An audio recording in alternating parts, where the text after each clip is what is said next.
Hi, my name is Marie. I'm going to show you how to make pretty little flowers like this one. Just look at that. It's so cute and shiny. What I have here is 3 templates, 2 at 2 inches and 1 at 1.5.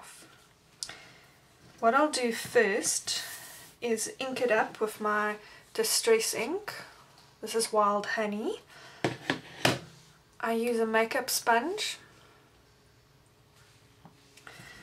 and this is my favorite little thing.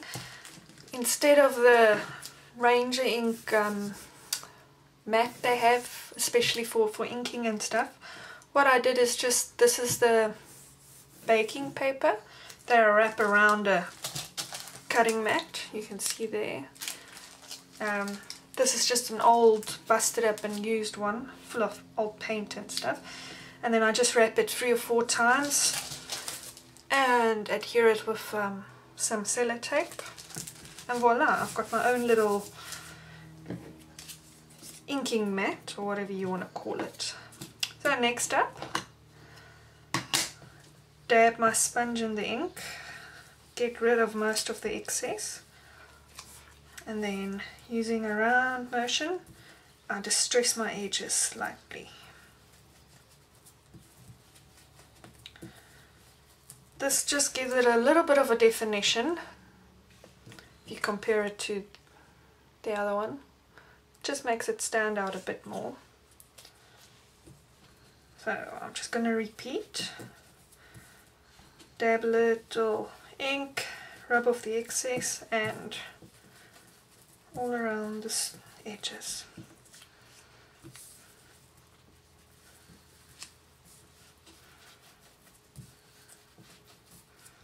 I love making these flowers. I've been sitting here in my craft room for hours and hours on end making them. I've got a huge stack. I have to use it for something, but at this moment I'm just so in love just making them.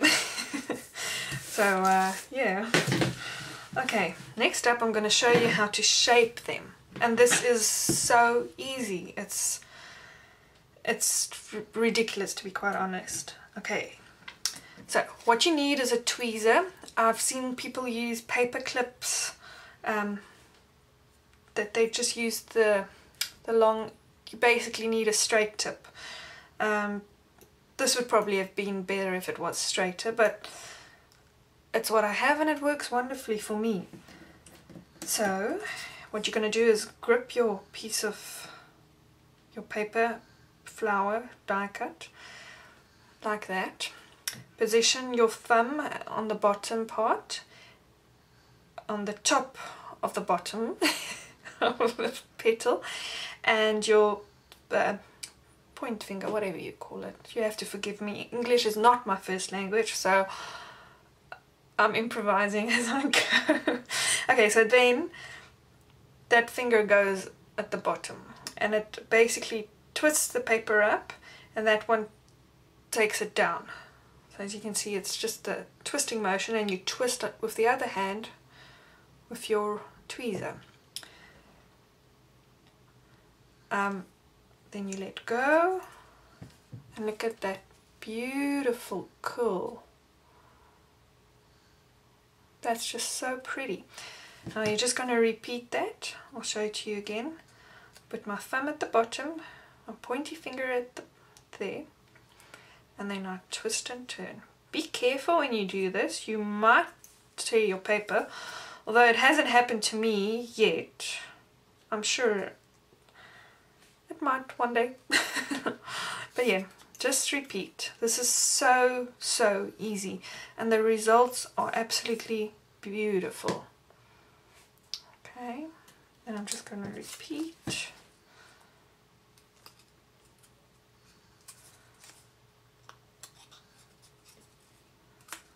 You can see as soon as you're into it, it goes so quickly. And don't be afraid. The first few times I made it, I thought, oh gosh, the folds don't look as crisp or neat and this and that, but it actually, the paper relaxes after a bit and then you have a nice fold instead of, you won't be able to see the tool marks and stuff. Okay, now here are the flowers all done.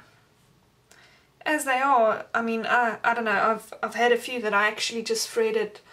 Well, let me get some for you. You know, the bead insides of the flowers. I don't know if you guys remember these flowers. I think Doodlebug or something made something similar. These little thingies. I love them for cards or gifts or whatever. So this is the same technique, but I just threaded these flower stems in. Okay, so now I use Glossy Accents by, what's it, Ranger Ink. I'm so in love with this glue, what do you call it, clear dimensional adhesive or whatever, but this, oh, I love it. Okay, so now I'm gonna adhere it.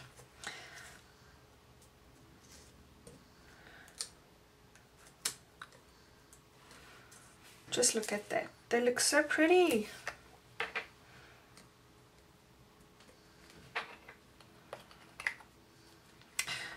In case you didn't notice, the papers and stuff I'm using at the moment is actually digital paper I printed out onto some Epson premium matte photo paper. And just look at those brilliant, beautiful colors. Look at that, so pretty. Okay, because this glue dries so quickly, just makes your life so much easier.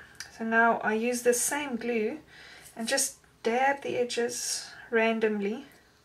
This doesn't have, it shouldn't be perfect, to be quite honest. And don't put on too much either, because you don't want it to be overwhelming. There we go. And then I already made one previously, that's why there's some glitter in. Then I just, I've got this coarse glitter from Martha Stewart. Yes, I love Martha Stewart. I'm very addicted to her stuff, so forgive me. Then I just pour it over. Make sure I've got all the glue bits. And then carefully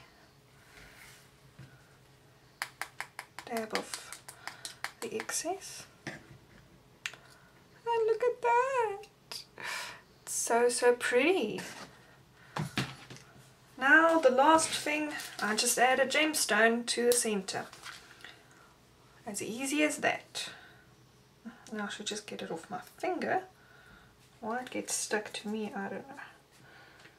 I think I'm a glue magnet or something. There we go. That one's finished.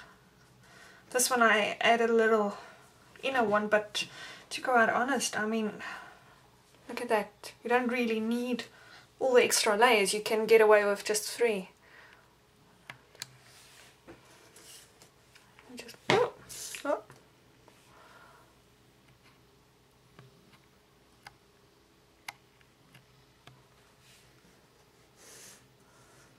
There they are, all finished. I think it's so fast and so quick, and I mean these are so easy to mass produce, especially if you cut them out with your cutting machine like a Cricut or a Silhouette.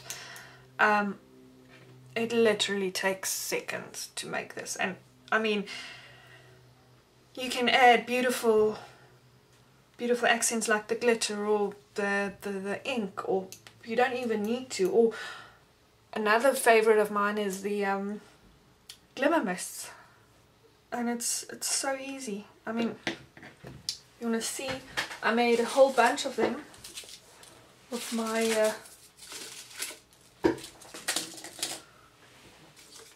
with the cutting files, with the thrift shop collection by October Afternoon. Just look at these. I mean, I'm just so holy on them at the moment. I don't know what to do. I should probably do a page or something. I just like looking at them. There we go. I hope you enjoy making these and really try it. It's so easy. And you'll find that from now on you won't be scurrying around looking for the perfect flower. You can make it 1, 2, 3. And these are perfect for cards, layouts, projects, anything you can imagine. Hope I've inspired you, and thank you for looking. Bye.